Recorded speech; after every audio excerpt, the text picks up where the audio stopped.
Hello, everyone. Hello. Here we are. Hello. We are back at it again. The dog is barking. He's Yes, not happy. here we are. But we are back with you once again this weekend. Continuing to fine-tune things. Looks really good. Yes, it's much We clearer. look good. Yeah. Okay, Much I like clearer that. than it was. Until I haven't shaved, but that's all right. That's okay, baby. It's all good. It's all good. Hello, everybody. Welcome to the show's Conversation with Pam and David. And we're here again, 8 o'clock, 8:02 to be exact right now. And looking forward to having a good conversation with you. We got a big, important topic tonight Yes. to talk about. So I'm really hoping that you're sharing and contacting some people and that you'll get involved. Perhaps you'll give us a call because I think there's a lot to talk about. This Texas abortion law has certainly kind of ramped up some conversation again Yes. surrounding abortion, the whole Yes. concept of abortion and the right of abortion, the whole issue. So it's not just the law. I think it's the bigger picture that we really want to talk about. Yes. Because it really strikes up so many different angles in the conversation. Should Christians support this, not support this? Is this law going too far? Is it really a Christian value thing, or is it a right-wing agenda thing? There's a whole lot of stuff here built in this. So giving you a couple minutes to come on, say hello, make a wave, do something, and give us a comment so that we know that you're there. And then let's talk about this tonight and, see if we can make heads or tails of it. I think there's a lot to dig into on this issue. So welcome, everybody. Again, Conversations, Pam and Dave here. Once again, glad to be with you again. Hey, while we're waiting for some more people to join, let me just remind you of our YouTube page. This is the Conversations page. You can get there a couple ways now, actually, because you can go on YouTube directly and you can, put in Conversations with Pam and David and just type that in, Conversations Pam and David, like you see it there. Yes. And it will show up for you that way. Or the other way that you can do it, I'm just double checking this on my phone, is through a link. I don't see the link right now. Thought I saw it earlier, but I don't see it now. But usually there'll be a link at the bottom of your screen in the live chat as well, where you can connect that. We're working on that. It was there earlier, and was there last week, but maybe it'll show up a little bit later. So anyway, you can type that in and get to our page, Conversations, Pam and David. And once you're there, we encourage you to subscribe. Yes. Please subscribe to the page. We want to build up the subscribers on this page. And the benefit to you is that every week when we release something new on the page, you'll get a notice of it. And so you'll be connected up with us, even if you missed the show on Saturday. Yes. And of course, on Facebook, you can always watch it afterwards as well. A lot of people may miss it live, but people watch it overnight. We get comments overnight. Things like that, where people watch it later on. And but now you can get involved. Yes. Now you can get engaged. Yes, you you can can. interact. You can call us. You can comment. And you can be a part of the conversation. So hopefully, boy, I'm getting this wheezy with this thing. It's wobbling a lot. Oh, boy. You can get involved. I have to try and sit still. I got to behave myself. Get too excited, things start bouncing around. You can join in the conversation. You can connect up with us and be a part of this. We look forward to having you with it. So before we go into the conversation about the Texas abortion law, Yes. wanted to just do a quick drive-by here on booster shots. No. Because Yeah. the booster shot thing was everybody thought it was in essence inevitable, and that yes, we're going to be moving into access to booster shots. The president has been talking about this now for probably a couple of months. They had a scheduled date, I think, of Monday the 20th to start rolling out booster shots. And lo and behold, in the midst of this, the FDA panel decided, they met last week and decided, at least from preliminary, to not agree to booster shots across the board, which was the expectation of what would happen, but didn't happen that way. Nope. So now what they did recommend thus far is for booster shots for people that are 65 years or older. And I guess based on the premise that, those are the people that are more at risk, and so it makes more sense to do it for them. But they did not agree to make it available across the board to anybody who was already available for the current vaccine. Right. So that was kind of a throw out there surprise. that happened. And so there's been some discussion going on as terms of what that means. Now they're saying this could change, of course, in the future. And we'll talk about boosters a little bit more in a second. But, some of what's been discussed, is it sounds like they're really looking for more data. Right. That, they just feel like there's not enough data yet to show the validity of really encouraging that third shot or that additional shot to people overall. Yes, the health risks associated with older people. Yes, younger, not quite convinced yet. I think there is an emerging reality that the shots don't last forever. In terms of That's what they're saying. Well, yeah. Isn't that the purpose of a booster? Yeah, that would be the Right. reason why. I think they're starting to gain enough data to say, yeah, we do think that the shots, the efficacy of the shot wears off over time. Right. And so they do want to, but they're looking for more data to really say validly across the board, yes, everybody should have it. So that may be a little bit slower coming. But what they're really saying right now is that the initial shots regimen that you get seems to be very virulent for like the first 6 to 8 months. And they really don't have enough. I mean, they just started this in January. So they really this is don't like know. 9 months. Yes, exactly. So I think they want to see a little bit further, maybe through the end of the year, a 12-month cycle, See what happens. and see how much it seems to how go effective off. it is, Right, or yeah. ineffective it. Yeah, and how it wanes off. And you have to emphasize, this is not really any different than the current flu vaccination.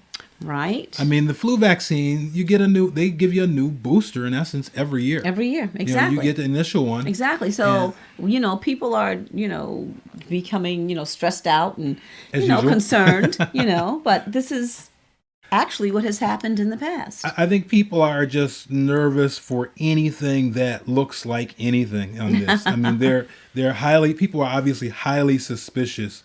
And so if anything looks like it could be a problem or a sign that there's something wrong, people jump on it. This is not necessarily a sign anything's wrong. It's actually the opposite. It's them saying, well, we don't see where the vaccine that you got first already has worn off enough to justify getting a third Right. one. So they're actually being conservative here, which people should pay attention to and appreciate. But it's more than likely these boosters will become a reality as well. There are some vaccines that you take that are one and done, but most of them, like even I think it's tetanus, you take every 5 years. I believe so. There's some, I think not polio, but there's a couple that you do have to take boosters on from time to time that we don't always get around to doing it. But there's, it's the one and done is not everything. Right. And since this really is very similar acting and behaving to the flu, it kind of makes sense that, it may take an annual shot to address it. And that also will give the advantage, just like it does with the flu, of making modifications for variants. Right now, your flu shot every year is changed. Right. The only difference is the flu shot change that they make every year is based on variants that were from like 2 years ago. They're always way behind because they're using the old process of developing these. And so really what you get, like we're going into the fall and into the winter season again, flu shots will be starting up. The flu shot that they're giving you now is generally based on variants that they saw 2 years ago. The problem is you've had a whole nother 2 years for other variants of the flu we're talking about to show up. So the flu shot, that's why you always hear them say it's not 100% effective. It's always X%, blah, blah, blah. And every year it changes depending on how much the flu changed over the past 2 years since they created this. This new process is much faster. I'm sure they'll switch over to with the flu vaccine as well eventually. But, if you're taking the shot every year, that would at least give them the benefit of making the adjustments for variants that come up over the course of a year. It will be, again, more accurate each year to what happens. So I wouldn't be surprised to see it be an every year thing. So like the flu shot. Like the flu shot. Just In like fact, the flu shot. they're talking about combining them now. Oh, I really? don't know how I feel about that one yet. But double dose. one shot for both the flu and COVID vaccine. They're working on that right now. So this is more than likely going to become a reality. It will continue on. And because it's very possible that COVID itself, like the flu, is just not going to go away. It's not going to be Right. eradicated. It's almost too late for that. Yeah. It's so circulating at this point. You have to control it versus being able to eradicate it at this point. And so this is more than likely the reality. Hopefully, over time, people will become more adjusted. They're going to continue to force the issue, and we'll see what happens. So, by the way, even when it comes to the boosters now, the CDC has to meet on this as well. Oh, of course. The FDA said, Yes. nah, we're not going to recommend it. The CDC says we are not obligated by the FDA's decision. Right. So the CDC could come back and say, you know what, we still want to go ahead with booster shots, and this still could happen sooner rather than later, or beyond what the FDA is recommending. So that's not a done deal. That that continues to be something that will be ongoing. We'll hear more about that. In the meantime, when we look at what's happening with the COVID rates, what we see is actually it seems like things are starting to settle off. Now, they're settling off at a high level. They're not dropping down yet, but this is typical where you'll see a settling and it takes a while before it drops down. We are seeing a settling off, and it seems to be happening that way in most states as well. When you look across the board, there are certainly some, looking for New York here, there are certainly some that are increasing still, but this is somewhat leveling off. There's a lot of caution in the state that it could potentially increase, but you look at a lot of the states right now, and the levels are starting to level off. You look at California, and California is actually starting to settle down. Yeah. So what about Florida? Yeah, all the southern states, Florida, that one is going down. A lot of them are either level. Alabama is about level. Texas is another big one. So things are leveling. They're not totally decreasing. And again, when you look at the full United States, it's not gone down yet. It's just kind of flatlined out. But it's flatlined out around 150,000 cases a day. And Yes. as you said, we talked about already today, percentage of the people that are vaccinated and non-vaccinated. Yes. Yeah. 90% of the people that are in the hospital are non-vaccinated people. Non-vaccinated people. Yes. People did not get it. So, and 90%. they have the most severe cases, Exactly. right? I think the one thing that we've learned now, or people have come to accept now, is that vaccinated people can still get the virus. But if you do, the symptoms, the Are not effects as of it severe. are near as severe. Exactly. And so it's still It's not death-threatening. right. It still warrants the justification for having the vaccine. And again, this is similar to the flu. What we see with the flu, if you have the flu and you get the flu vaccine, the hopeful thing, you may still get the flu. As we mentioned earlier, there's still variants that aren't included in the vaccine. But having the flu vaccine, they say, helps make a case of the flu milder Yes. as well. So, all these things are indications to us that, these vaccines, a lot of people are still concerned about where it came from, et cetera, seeing more data. But, it is still a very serious and significant thing out here. Now, this is a map of the United States, actually of the world, that shows where the biggest concentrations of virus are right now. Virus spread, I should say. So where you see the bigger circles, Florida, Texas, California, New York is not quite as big as those. You see some of these in the Midwest are starting to get a little bit bigger. And then, along the coast here. So you can see kind of the areas where the highest concentrations are of infections that are taking place. Hello, Heather. Not Hi, seeing Heather. the comments up here, but I Yeah. see it over here. So hello, right here. glad to have you with Yes. us. And let's take a closer look at the world and see what's happening. So you compare us to here's South America, and you can see down this southern area here of South America, there's some big circle areas, significant.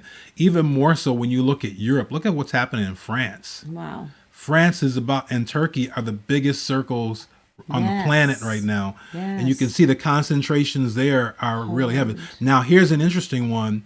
India. India is not as wide as circles, but the saturation, it looks like chicken pox. Yes, it does. It's everywhere in Everywhere. India Oh, right wow. now. Yeah. So you can't get in an area of India That doesn't. and not be at risk of the virus. At the same time, you look at Africa, big continent, and it's there, but not as bad as it might be. South Africa has the most significant of anywhere. Lesotho has a very, very small amount in that area. And you can see most of the other countries, relatively small caseloads Yes. compared to other places. So while Africa has been impacted, not nearly as well. See the map, heavy, Wow. Europe South heavy. America. India is the biggest place. Wow. Now, here's the one Very kicker. saturated. You look at Asia, China's like China's nothing. like, So, Wow. wait a minute. Wasn't this anyway? Yeah. Never mind. But here's the reality is the question though China. is still there's still a question as to whether China reports all of their cases. And now they're supposed to, but whether they really do or not. But you can tell these Asian countries have been pretty effective in terms of controlling. It's not just them. It's China, but you have Korea's up here, Tokyo, Japan, small levels. You have Vietnam. We were all concerned about Japan and the Olympics, but relative to our stuff, they're way small. And then, you have down here in the Vietnam area, this is Korea, Vietnam down here, Thailand, then you get Indonesia, Malaysia. But, the Asian countries are doing something kind of right, because when you look at that side of the map versus other Asia and Africa compared to the more, the primary, industrial countries, North America, part of South America, Europe, Middle East, India are the saturated areas. well, China throughout. had all the masks. Well, that literally is part of it. It really I is. believe. Now, Remember, people we had to try to get masks right, get masks from them. China. Right. And a lot it of took people, a very long time.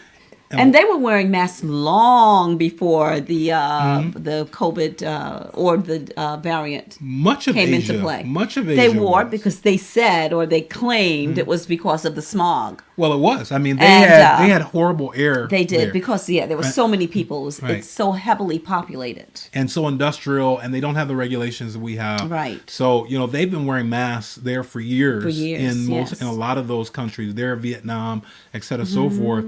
And that's one significant difference. And they were able to get things under control. And look at Australia too. So we're not showing the map right now, but Australia has virtually nothing. I'll show it again just for a second, because Australia has virtually nothing. Australia was able to maintain and keep the virus really out of the country almost completely. A couple of things that you see here, and they had, I think, one outburst maybe 6 months or so ago, but their outburst is nothing. They've been able to really keep control of the virus. So, there are some areas which have done certainly well. You think of Africa, and it's really, from my vantage point, it's a blessing of God, because they don't Yes, it have really nearly is.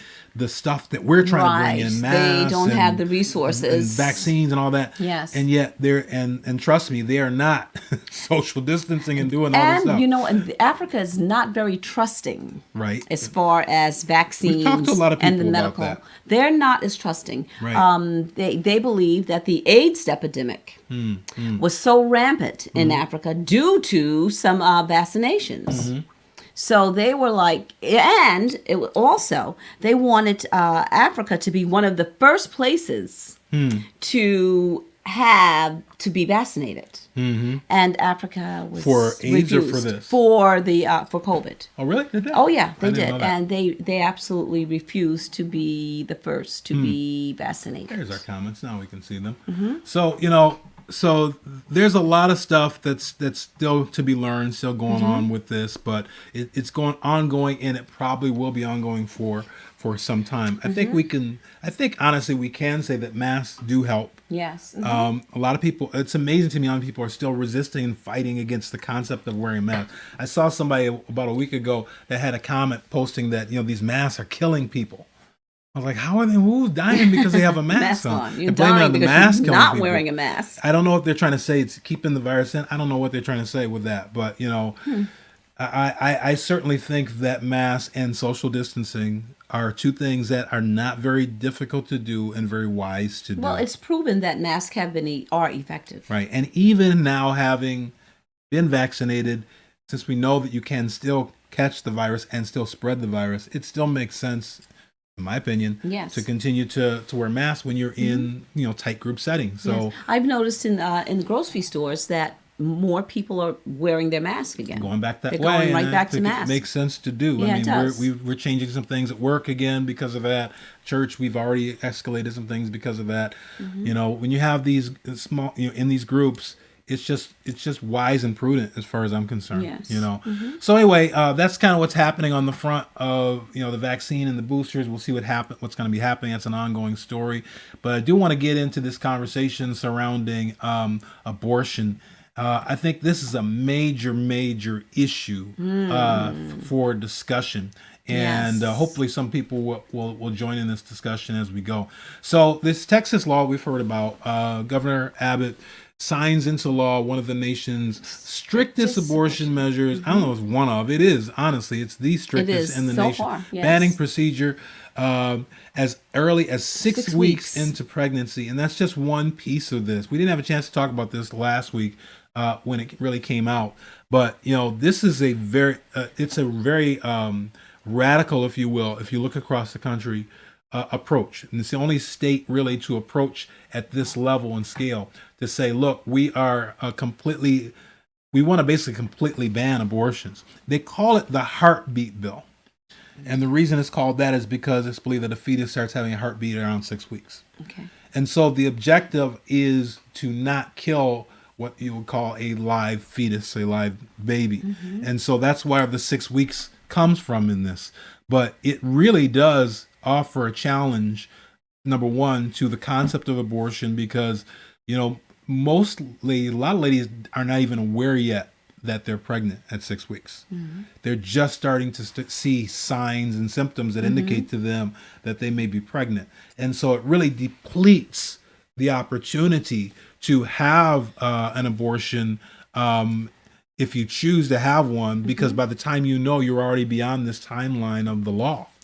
And so that's a big hindrance to the whole concept. And it's intended, obviously, to hinder the concept of aborting babies. In addition to this, and we'll talk about that more in a minute, but in addition to that, they're criminalizing anyone that aids in helping someone get an abortion. Right. Even in sending them out of state. And the criminalization means that somebody can raise a civil suit. I don't think it's a criminal suit, but it's a civil suit against someone that aids somebody to get an abortion after 6 weeks. So, if somebody comes up and says, I gotta have an abortion, I want to have an abortion, I can't get one here legally, no one here will do it for me. If they go to the doctor and say, what can I do? And the doctor, recommends or helps them to find the place out of state, that can be somebody can raise a suit against it. And here's the thing again, somebody out there that doesn't believe in abortion can raise a suit against somebody else. It's now putting not just the law against people, but people against people. It's not the police. It's like some citizen. So somebody watching somebody as a part of whatever group, they see that this person, we heard that you helped them have an abortion. Guess what? They can start a lawsuit, a civil suit against you, either whether you're a doctor, whether you're somebody that gave them a ride, gave them bus money, all this is so wide open now. Oh, wow. And they have put it's slippery. They have put citizen against citizen on this. Now, this, and this is one of the reasons we wanted to talk about this, abortion has been one of the most disruptive and divisive concepts in our country. It has. It's going back now since 1970. So 50 years. Well, you know what? Even before then, if you want to think about the women's rights movement in Seneca Falls, you can go back to 1848 with that. When women were protesting and fighting for rights, for equal employment, and the right to have the right over their body, to make the decisions over their own body. So was abortion that was a part one? of it back then? Oh, yes. Wow.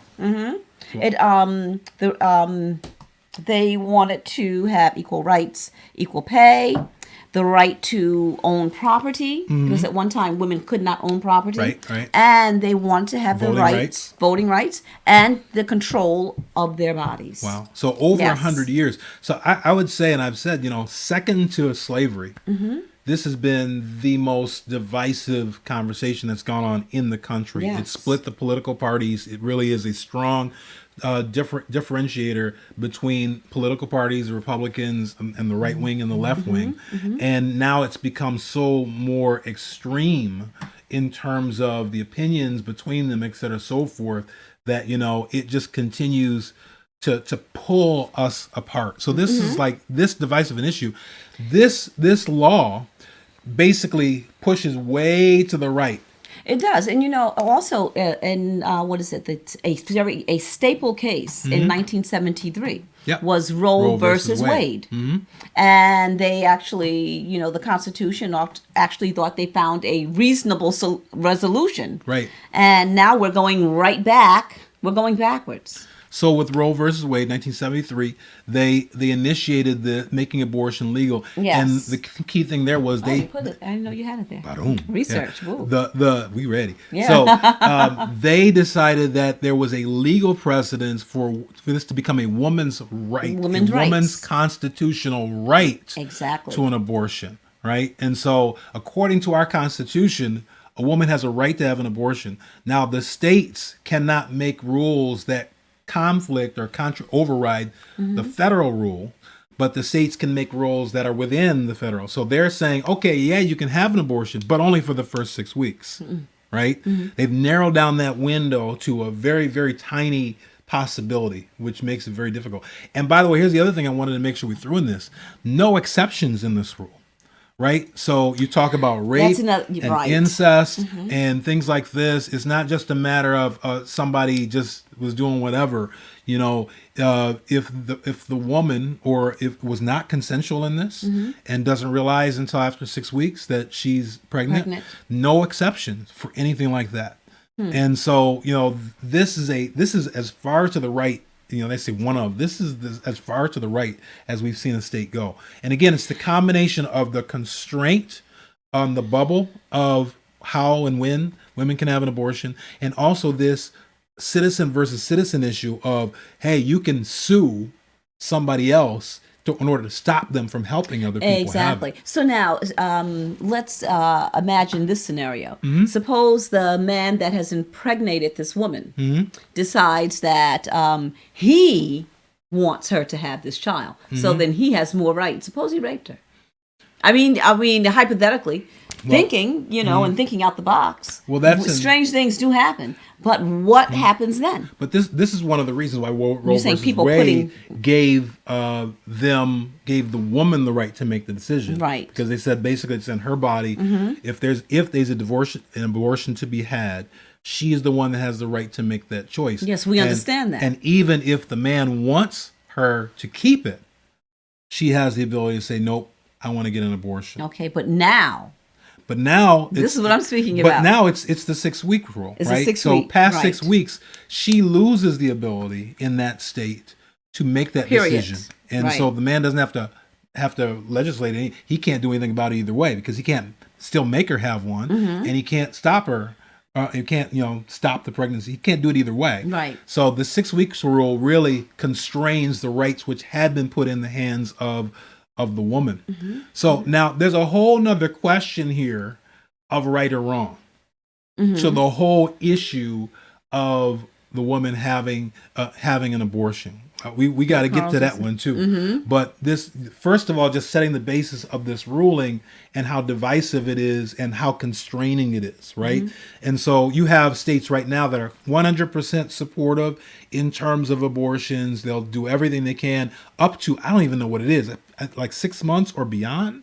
That they'll allow the abortions, and there are so many kinds of abortions present in other states. Yes, I think in other states it goes as much. I'm sure as at least 6 months, maybe in some cases. And then they do a different process. And the process they actually, I believe, they have to induce. They induce labor after so many months. Some of the things that they do are horrific. It really is. To what really is a human life. At that point, right? Come on, 6 months. Yeah. Well beyond. And so this whole issue is, well, when is it significant? When is this child alive? And that's why they said at 6 weeks, the child has a heartbeat. So you're killing something that is alive. Now, would it survive outside the woman on its own? more It's likely possible. not 6 weeks. Not at 6 6 weeks. weeks. You know, when you get to 6 months, it could. 6 months, yes. And so that's kind of the dividing line on the other side, because Mm-hmm. they say at or beyond 6 months, rather than abort the child, have the child, let the child be given up for adoption, whatever. So you've got this battle on opposite ends between one group, in essence, that is saying we want to prioritize Right to the life. life of the child. Right. And then you have others that are saying we want to prioritize the right of the woman. Well, then, let's think about this. Suppose the woman could possibly die, because there are situations where a woman could die having a child. Right. Okay, so this gets so thick. What do we do about that? What happens then? Hey, Does she have to have this baby and die? You know what? Okay, we're saying that she has 6 weeks to decide.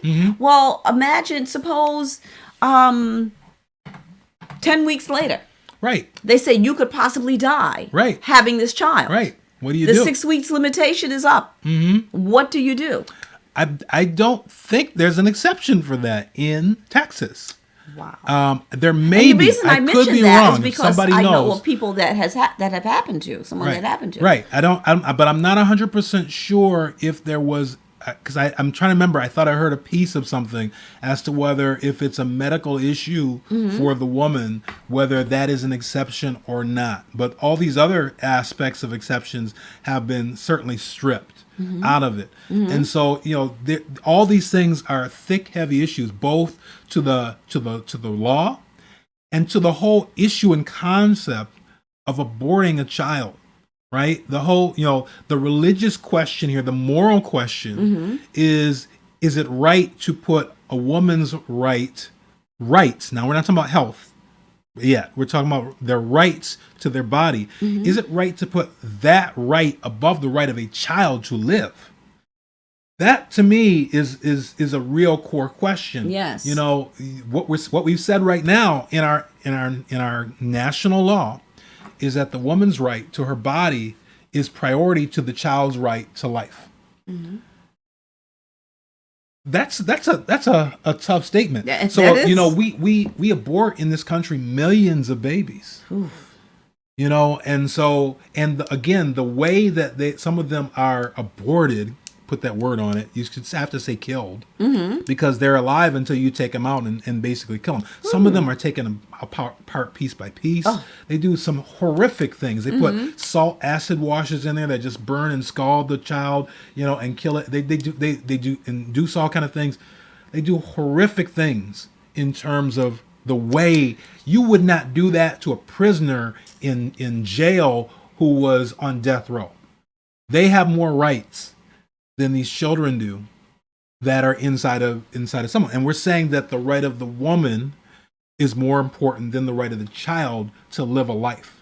It's like if that child came out and it was 3 days old, no one would say, okay, well, before you get to be too old, we're going to take your life away because we think we don't want you around.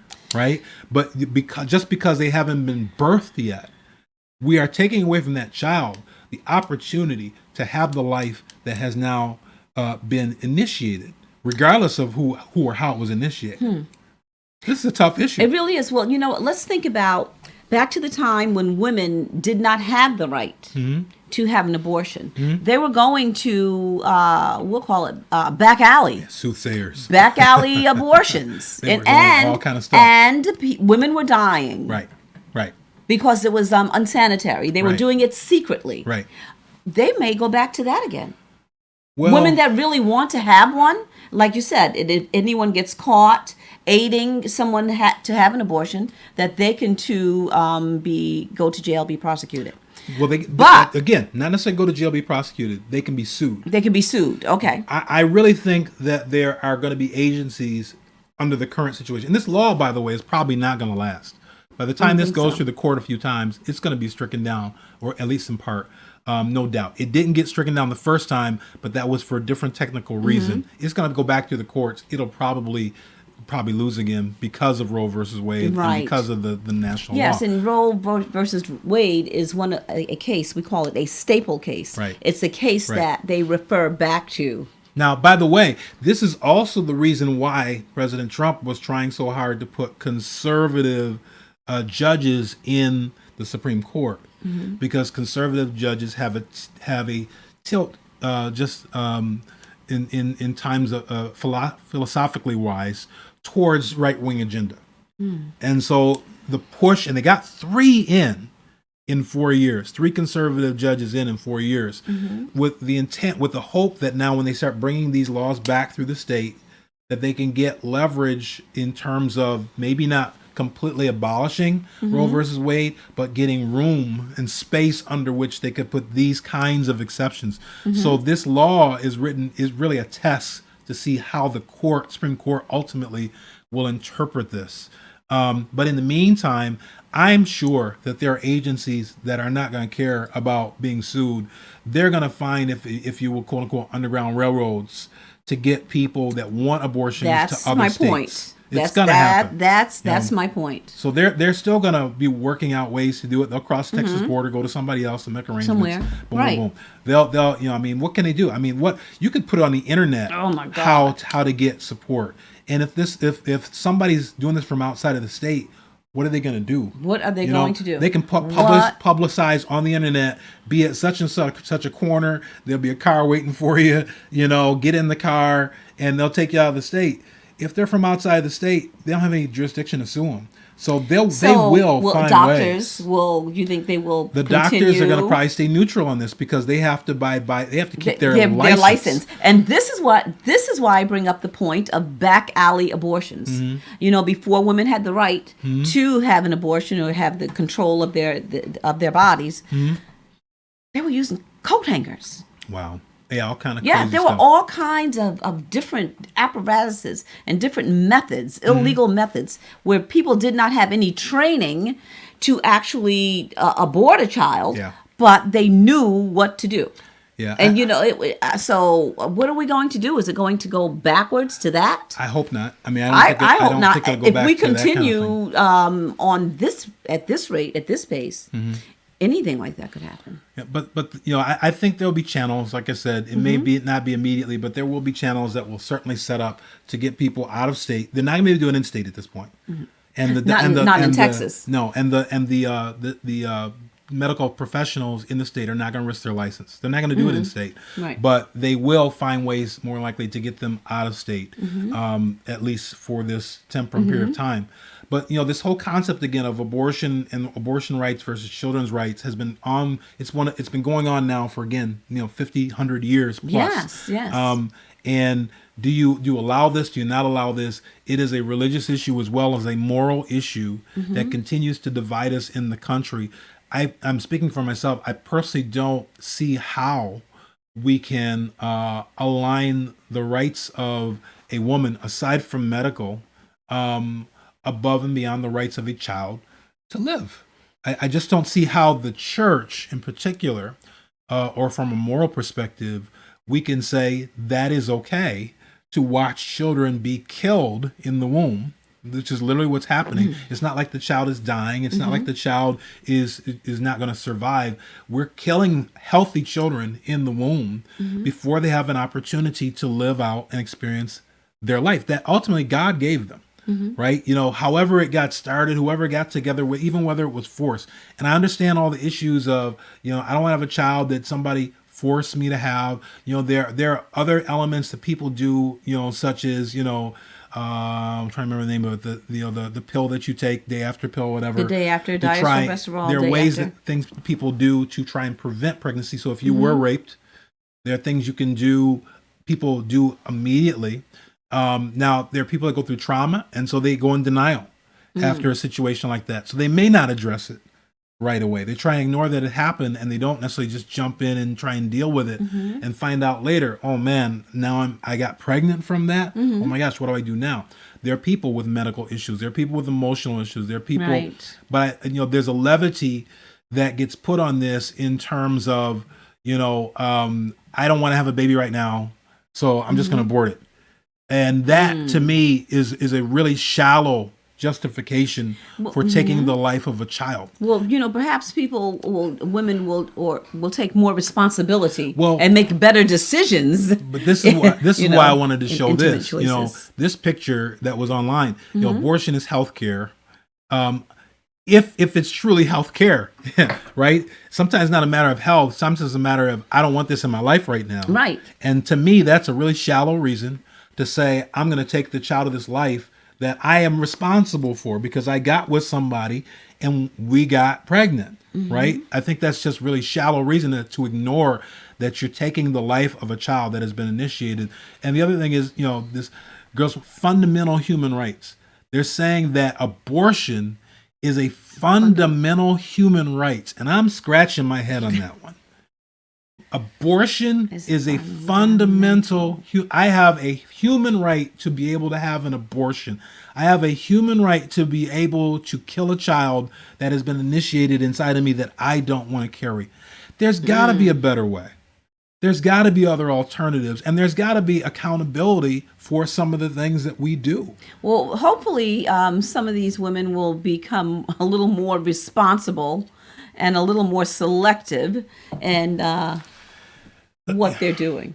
Abortion in of itself is just a horrific thing. It's not even good for the women. Think about it. Because women have talked for years about just nightmares that they have, things that they experience, things that they can't get out of their head, how it impacts them in the long run, trying to move forward. You go on and you have kids, now you think you're ready, and now you can't forget about the one that you aborted. I mean, it's a one of those horrible things to get yourself looped into in the first place. And, so you get in the middle of this and you got to ask this question.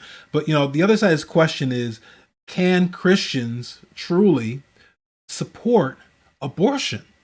That's what my brother here is saying. The topic is divided political parties and religious convictions. Right. Can a godly person, can a Christian person really say it's okay to abort children? I mean, is that, in the within the realms of concept? Because we have a lot of people, again, you have two sides to this, either free, abortion or rights of the child. And we have a lot of Christians. And this is, again, where so much of this divisiveness in terms of the elections and choosing the president has come in. You have a lot of Christians that are saying that, okay, we believe in the woman's right. They have kind of pawned off the issue by not saying we don't believe in abortion or we disagree with abortion. They're saying we believe in the woman's right to choose. And that's basically like passing on and say, look, it's not our choice, it's her choice. Right? So whatever she decides, we're supporting that. But can you really stand as a Christian, as a child of God, who tells us be fruitful and multiply, who tells us the value of life, and who gives life, and we believe he's the giver of life. And then can we as Christians stand behind the concept of abortion and say, well, that's an okay thing to do? And, if we do, then, do we set some limit to that and say it's okay under the condition of the health of a woman and blah, blah, blah? This is a really, really tough issue to tackle. And a lot of people have struggled with it for a lot longer than we're dealing with right now. But, I'd be interested in hearing people's feedback out there on where you think we should be in terms of the church on the whole concept of abortion. Is it something that from a moral and a Christian perspective we can support? Under what conditions should we not report it? Right now we are split. So you have this right-wing group that are standing on this whole concept of abortion is wrong. And then you have Christians on both sides. You have the left-wing group where Christians again are saying, yeah, abortion should be the right of the woman, which again means that I'm stepping away from the issue. And if they choose to get an abortion, I'm not standing in the way of it. This is interesting. So, Carl, as we must look at the stats. Black women make up 14% of childbearing, 36% of abortions. The great impact on our communities. We were talking about this earlier today, of the question of was abortion really targeted at African American communities when it first came on board? People like Planned Parenthood. Has this been targeted to reduce the population of African American people? Certainly You may have said in the past, okay, 14% of child, 36% of abortions. Another stat I think we'd want to put on top of that is, the number of people that are having pregnancies, say, for example, out of wedlock or out of preparation, right? The lifestyle issue, right? If you as a population are in a population where you're having pregnancies that are pre-marriage, that are due to a lot of other types of environments and situations like this, then it would make sense that abortions would be higher in that group. But really, you know, it's not just black people that are pushing for abortions. Let me just put it that way. It's not just black people and black women that are saying abortions is something we want to have access to. No, it's not. So, it's a real question here where I'm really interested in the question of where the church should stand. I'm also interested in the question of what are the ulterior motives behind this Texas state law. Because, is this truly an issue where Texas as a state has such a strong moral stance that they want to block out abortion altogether? Or is this really a pulling together of right-wing agenda?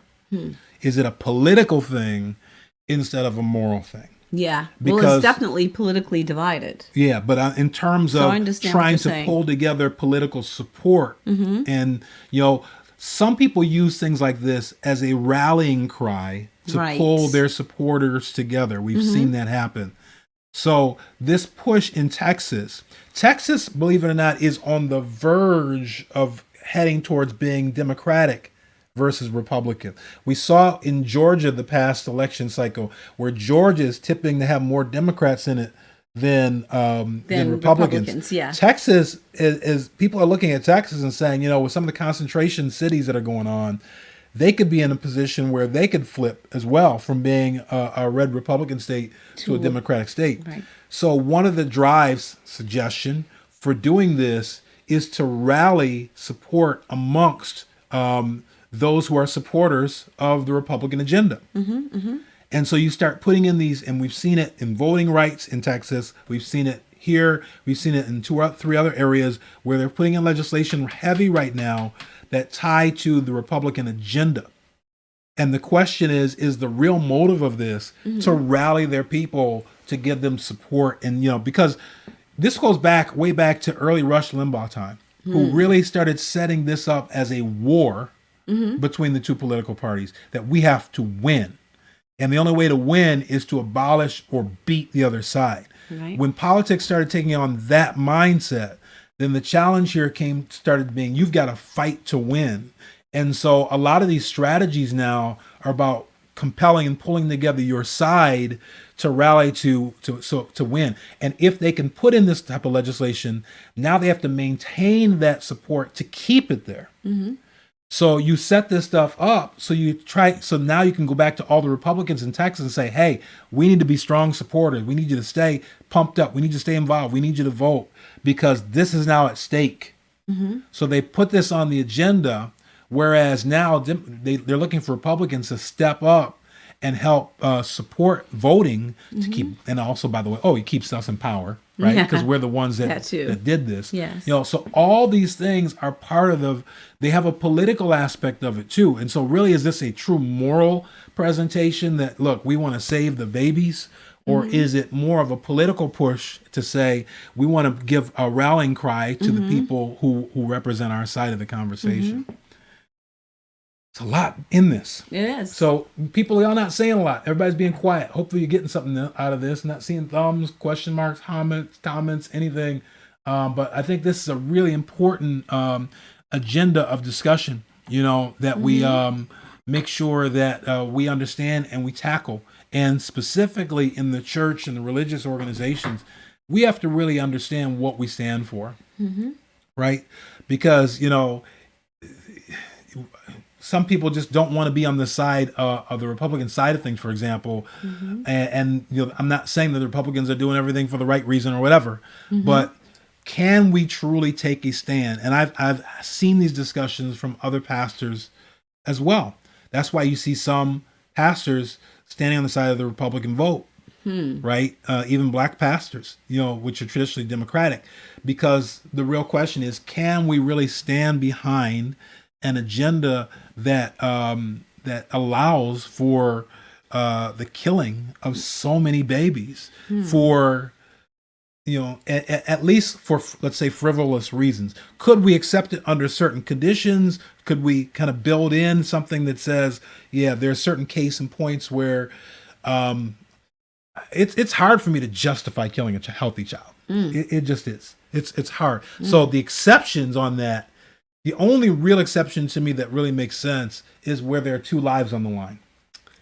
And then it's a hard call, right? When you have the mother whose health is at jeopardy and life is at jeopardy, not just health, because we know pregnancy as a whole takes a lot out of any woman, but the life of a woman versus the life of the child, that to me gets into a position where you might begin to say, okay, there's a real debate here in terms of what should be allowed versus not. But just because I don't feel like having one right now, it's going to be bad on my body right now. I'm not married yet. I'm not settled in my career. It's going to be destructive to my future. Those kind of decisions are hard for me to say, yeah, it's the woman's choice. It's hard to just let that go at that point and say that's an okay rationale for something like that. So love to hear some comments on it. And for those of you that get this overnight, we'd love to hear your comments as well. And we'd love to have some people join in and to get into the midst of this. So I think that's pretty much the core of what we have to deal with on this, and I think we're going to leave it there. But if you have some more comments on it, some things you'd like to share in the future, feel free. Don't hesitate to send us a note. So you can always put a comment on the YouTube page as well. When the video airs there, you can join in and put comments, and we see them there as well. Or you can always do this. Man, here he go again. What? Why he do this? Oh, why he do this? 8:53. Have we not tortured him enough about this? 8:53, he gonna call and say, now I want to get on the conversation. Now that I'm ready to, yawn and go to bed and get some other stuff. Oh, now he left again. See there? Look. He said, I didn't realize the time. I'm listening for now. Now he's gone again. Now he's gone again. All right. Come on back, bro. We're not mentioning his name, but 8:53, bro. 8:54. Had a whole show here. So I think we're gonna wind it up. And you remember, you can go to the YouTube page, and when it airs there, you can also add comments there. You can subscribe. Please subscribe. Let's build up the subscribers on the YouTube channel. We'd love to have you subscribe to the page there as well and give us your support there. Also wanted to mention to you that coming up this weekend at the church, we are releasing our new website. We're doing an official launch at the church this week. So our new Destiny website, Destiny Preparation Church, we are releasing that this weekend. So you are cordially invited to come and join us as we, after service, share all the different aspects of this. And you can also go on the page itself. It is live, destinypreparation.org. That's a tough name to remember, right? It's the name of the church. destinypreparation.org. And we'll be going through all the different things that are there, all the different information that you can tap into about our services and events that take place. There's an events calendar that's there as well on the page, and photo gallery that's there. We got to build some more into all kind of stuff that's there. Social media accounts are linked there as well, so you can go in, and from there you can actually go right to each of our YouTube channels or to our Facebook streams. You'll see the streams there. Like, I believe this one right now should be starting to show up conversation. So you can go up on our website and get to all that stuff, giving information, contact information. It's all set up there. So we invite you to go check it out, destinypreparation.org. And, we're looking forward to celebrating that with our church family this weekend. All right. Anything else, babe? We covered? I think we are. I think we got it covered. I think we do. I think we're going to wind it up for the weekend. And thanks again, everybody, for those who connected up, for those who see this later as well. Hopefully you'll get something out of this. You'll send us some comments. We'd love to get your feedback and your thoughts. And until next time, tomorrow morning, 11:30, We'll be live again. Yes, we live will. streaming our church service and Yes. part 4 of the series we've done on Psalms 91. This is the final part, Psalms 91, Closer. We'll be finishing it up tomorrow, along with our worship and praise and all the other things that happen. So look forward to seeing you. If you're in Rochester, come and join us at the church. You feel free to do so. We wear masks there, and we do try to make sure we sanitize. We have actual equipment for sanitizing and for hand sanitizer and all those things. We have a sanitizer spray we do after every service. And so, we want to be as protective as possible, but we want to see the glory of the Lord. Yes. And I'll tell you, as someone came last week and shared, it's one thing to see it online. It's a whole other thing to be in the midst. Yes. So come and join us tomorrow, 11:30. If not, if you can't get there, join us online. God bless everybody. I think it's time for us to wind it up. Yes. So we're going to get ready to go. Yes. And get ready for tomorrow's service and on and beyond. All right. So everybody have a good evening. We look forward to seeing you on the next time out. And we will do even more and have more things going on. All right. God bless everybody. God bless and good night. Bye-bye. Here we go. Whether it's in the courtroom, fighting in